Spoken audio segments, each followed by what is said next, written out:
Assalamualaikum warahmatullahi wabarakatuh. Perkenalkan, nama saya Hortunisa, mahasiswa dari program studi Sejarah Peradaban Islam Universitas Islam Negeri Kyai Haji Ahmad Siddiq Jember. Saya membuat video ini sebagai persyaratan untuk mengikuti ujian akhir semester pengantar ilmu politik yang diampu oleh Bapak Mawardi Purbo Sanjoyo. Dalam video kali ini, saya akan sedikit menjelaskan mengenai kondisi politik pada zaman Orde Baru hingga zaman Reformasi.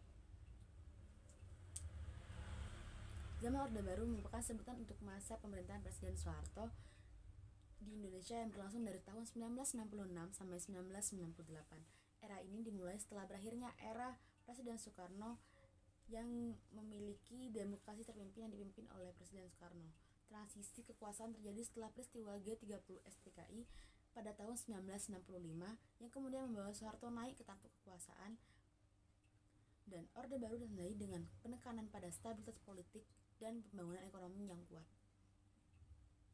Kebijakan politik Orde Baru menerapkan berbagai kebijakan untuk memastikan stabilitas ekonomi dan politik. Salah satu kebijakan yang ada pada zaman Orde Baru adalah kebijakan difungsi ABRI atau kebijakan yang dapat memberikan para militeris untuk memiliki peran ganda dalam pertahanan dan politik.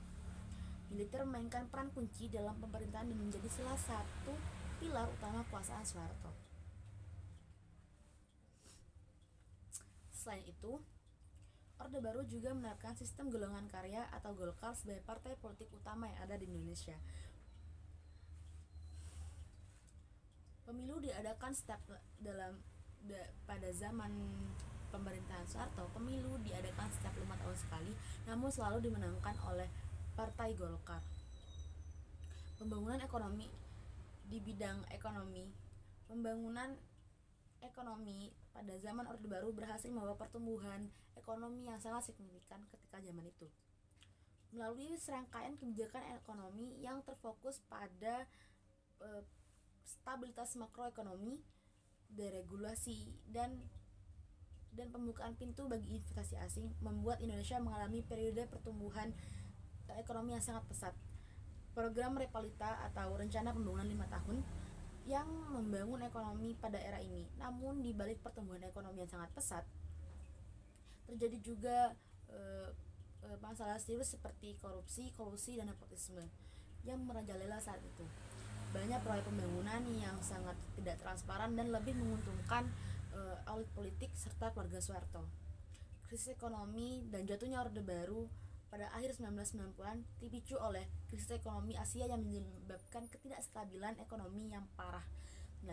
Nilai tukar rupiah anjlok, inflasi melonjak, dan banyak perusahaan gulung tikar.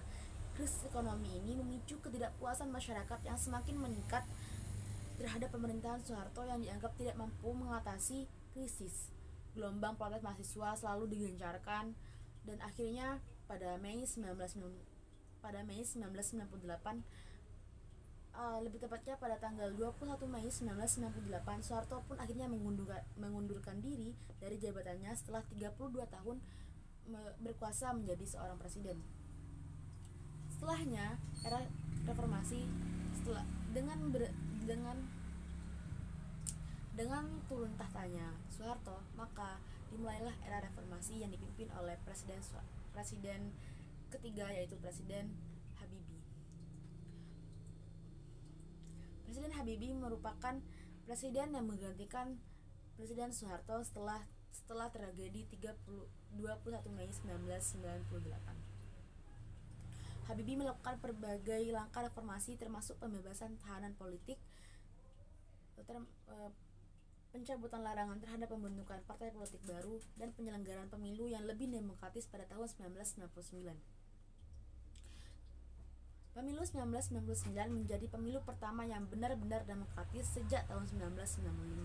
Pemilu ini diikuti oleh banyak partai politik baru, dan Partai Demokrasi Indonesia yang dipimpin oleh Megawati menjadi pemenangnya kala itu. Setelah 3,5 tahun berkuasa,